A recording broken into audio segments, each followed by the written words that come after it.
नमस्कार मित्रांनो, तुम्ही जसं बघा हा मिल्टन थर्मसचं झाकण आहे. ते आपण आता रिपेअर करत आहे. ते आपल्यासाठी रिपेअरिंगला आपल्याकडे आलेलं आहे. चला मी तुम्हाला रिपेअर करून दाखवतो. त्याच्यात काय प्रॉब्लेम माहिती आहे दाखवतो. असं खोलायचं वैसे टाकून हा बलून असतो. हा लीक झालेला आहे. आता आपण नवा टाकू. नवीन बघू शकतो तुम्ही, हा नवीन पंप आहे. हे आपल्याकडे अवेलेबल आहे. तर याला तुम्ही काय करायचं माहिती का, हे सेट करू शकता तुम्ही. याच्यात त्याला असं हे करायचं हो. त्यानंतर हे मार्किंग बघायचं.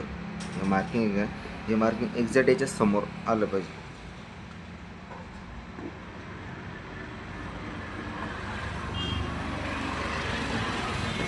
याला असं घेऊ करून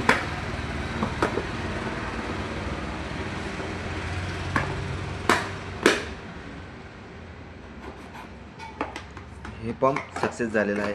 तर लवकरात लवकर ऑर्डर द्या. आणि त्याच्यानंतर आपल्याकडे वायशर पण भेटतं. वायशर साईड